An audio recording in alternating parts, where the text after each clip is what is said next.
আযাবের ফেরেশতা।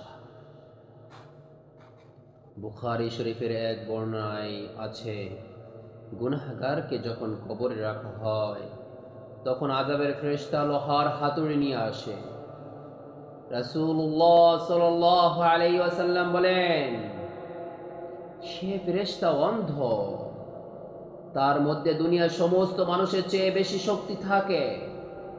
সে হাতুড়ি দিয়ে মানুষ ব্যক্তিকে মারতে থাকে, সে হাতুড়ি দিয়ে মৃত ব্যক্তিকে মারতে থাকে। রাসূলুল্লাহ সাল্লাল্লাহু আলাইহি ওয়াসাল্লাম বলেন, সে মস্ত বড় হাতুড়ি দিয়ে আঘাত করার পর মৃত ব্যক্তি জোরে চিৎকার করতে থাকে। মানুষ এবং জিন ছাড়া সব প্রাণী সে আওয়াজ শোনে এবং নিকটবর্তী স্থানে যেগুলো থাকে সেগুলোও শোনে। মুসনাদে আহমদের এক বর্ণনা আছে,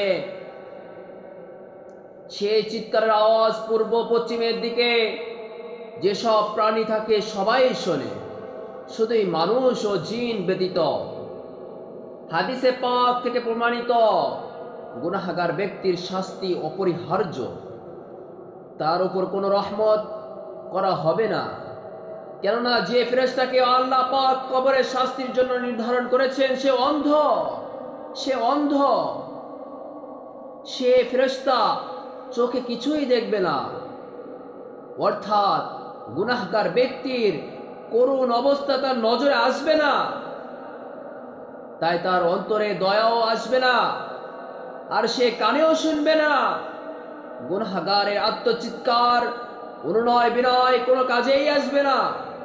তাই আযাবের ফেরেশতার অন্তরে দয়া মায়া আসার কোনো প্রশ্নই আসে না, যেহেতু সে কানেই শোনে না এবং চোখেও দেখে না। হযরত হাসান বসরি রাহিমাহুল্লাহর কাছে এমন একজন কাফন চোর তওবা করেছিল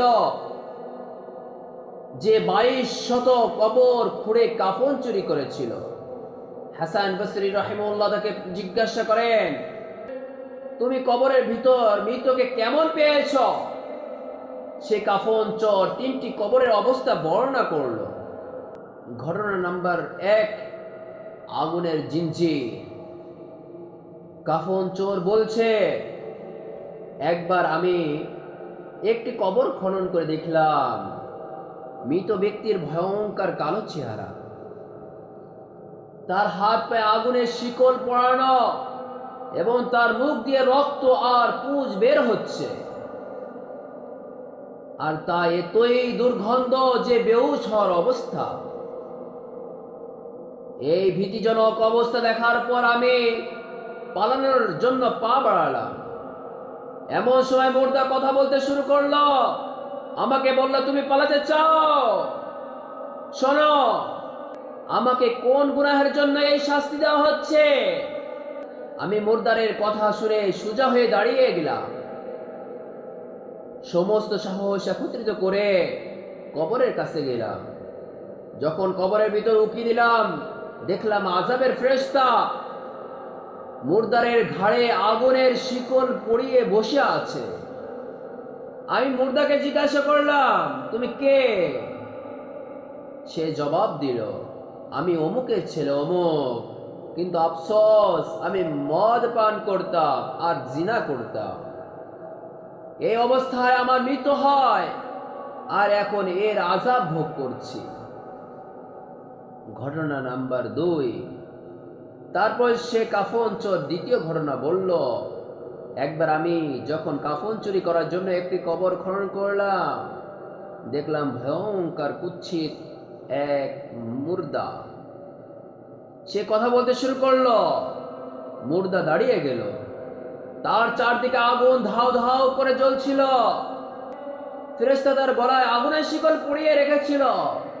সে মুর্দা আমাকে দেখেই বলল, ভাই, আমি খুব পিপাসার্ত, আমাকে একটু পানি পান করাও। ফেরেশতা ধমক দিয়ে বলল, খবরদার, এই বেনামাজিকে পানি দিও না। তারপর আমি সাহস করে মুর্দাকে জিজ্ঞাসা করলাম, তুমি কে? মুর্দা উত্তর দিল, আমিও মুসলমান। আমি মুসলমান ছিলাম, কিন্তু আফসোস আমি আল্লাহ পাকের অনেক নাফরমানি করেছি। এবং আমার মতো আরো বহু লোক এই আযাবের সম্মুখীন। ঘটনা নাম্বার 3, কাফন চোর তৃতীয় ঘটনা বর্ণনা করলো। একদিন আমি একটি কবর খনন করে সেই কবরকে ভিতরে অনেক প্রশস্ত দেখলাম। এর ভিতরে এমন সুন্দর এক বাগান দেখলাম যা আমি পৃথিবীর কোথাও দেখিনি, যার মধ্যে ঝর্ণা প্রবাহিত ছিল। আর তাতে এক অপূর্ব সুন্দর যুবক দেখলাম। তাকে জিজ্ঞাসা করলাম, তুমি কোন আমলের বিনিময়ে এই পুরস্কার পেয়েছো? সে বলল, আমি এক মাহফিলে শুনেছিলাম যে ব্যক্তি গুনাহ থেকে বেঁচে থাকবে আল্লাহ তার কবরকে জান্নাতের বাগান বানিয়ে দিবেন। এরপর থেকে আমি সর্বপ্রকার গুনাহ ছেড়ে দিলাম। এসব নিয়ামত সেসব কাজের উত্তম বিনিময়। তাই তো কবি বলেন, এই পুরস্কার তার জন্য যে থেকে বাঁচল আর সে নিজের জীবনকে আল্লাহর রাহে উৎসর্গ করে দিল। সাইয়্যিদানা হযরত আবু বকর রাদিয়াল্লাহু তাআলা আনহু-এর খিলাফতকালে এক ব্যক্তি মারা গেল। যখন তার জানাজার দেওয়ার জন্য সবাই তৈরি হলো, তখন দেখলো যে তার কাফনের ভিতর কি যেন নড়াচড়া করছে। তার কাফন খোলা হলে দেখা গেল এক ভয়ঙ্কর বিষাক্ত সাপ কুণ্ডলে পাকিয়ে বসে ছবল মারছে। লোকজন সাপটি মারতে উদ্যত হলো। তখন সাপ কালিমা পড়ে বলল, হে লোক সকল, তোমরা আমাকে কেন মারতে চাও? আমি এখানে আমার ইচ্ছায় আসিনি, আমাকে আল্লাহ তাআলা পাঠিয়েছেন এবং কিয়ামত পর্যন্ত তাকে দংশন করতে থাকব। মানুষজন জানতে চাইল, ওরে সাপ, তার অপরাধ কি ছিল, তার জন্য তাকে এই আযাব দেওয়া হচ্ছে? তখন ফেরেশতা আল্লাহর হুকুমে বলল, হে লোক সকল, এর 3টি অপরাধ ছিল। আজান শুনে মসজিদে যেত না, সে যাকাত দিত না, সে উলামায়ে কেরামগণের কথা শুনতো না।